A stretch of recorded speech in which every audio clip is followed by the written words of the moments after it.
Now that we have a basic understanding of the interface, we could jump right into drawing and painting. Let's go to File and New, or Control N.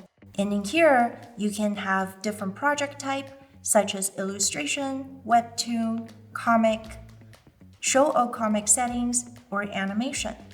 We are going to stick to illustration for now. And from here, you can enter your file name. You can decide your size using different presets, or simply enter the metric here. The paper color is a base color for your canvas. We're going to select a beige color as a canvas base. If you uncheck this, your canvas will simply be transparent in the background, but we are going to leave that on. We will ignore template and create moving illustration for now, as those are specific to comics and animation.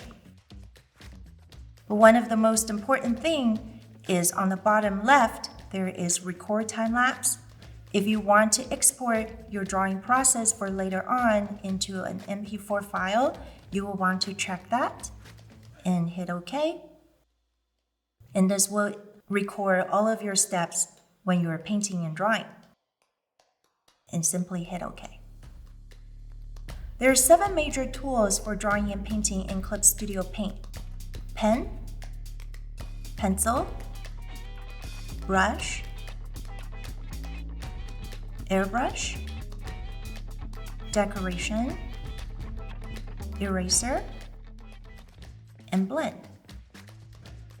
So before we go more in depth here, I'm going to clear my canvas by using this little sun icon on the top that says delete. That will clear the canvas automatically for you. I'm going to go into brush. I'm going to go into thick paint tab and select gouache. Once you have the brush selected, let's go to the color wheel and pick a color and paint a grand patch. Now pick another color and lay right on top of it. You can see that immediately it's blending nicely in the middle. This is due to a brush engine attribute called color mixing within Clip Studio Paint. When I'm pressing more on the canvas, it will release more paint, and when I'm releasing less pressure in my Wacom One pen, it is going to blend with the bottom color. Inside your color wheel, you will also see these 2 swatches. There's the main color, and then there's the sub-color. Once you have the sub-color selected, you can also use the sub-color really quickly, or you can use the hotkey X to swap between the 2. There is also a very interesting function inside the color wheel. It's called Paint Transparency. It's on the bottom to the color swatches. If you click on it, or using C to toggle it, what it does, it's going to paint transparency using the same brush attribute that you have. So it's almost like an eraser, but it's your brush. So you can see that right now, I'm erasing the patch that I already painted. And if I'm to change the paper color by double clicking on it, let's say I change it to light blue. You can see through where I just painted. Let me use the sun icon to delete everything on the layer again. If you want to take your painting and color mixing game to the next level, let's look at the color mixing palette. Think of this as one of those color palettes held elegantly in the traditional artist's hand. You can use any swatches that are preset on the bottom and simply lay the color into the color mixing palette. Again, if you release less pressure in your Wacom One pen, you're going to blend with the existing color. And if you press down harder, you're going to release more color. You can also use the blend tool to move the colors around.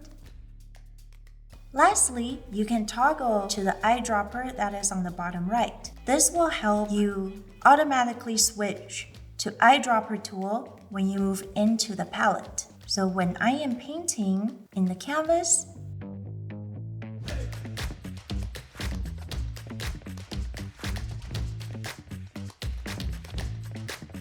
then move into the palette, I will automatically be able to switch to the color that I move my hand onto.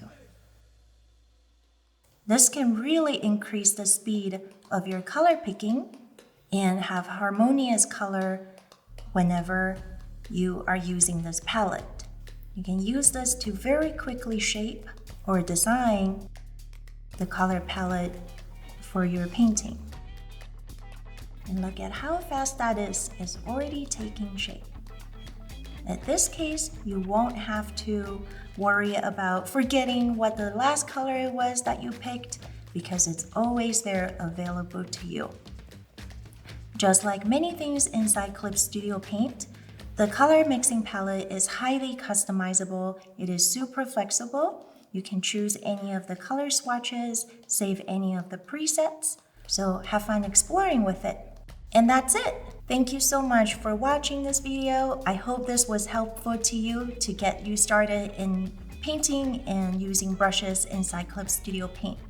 See you in the next one.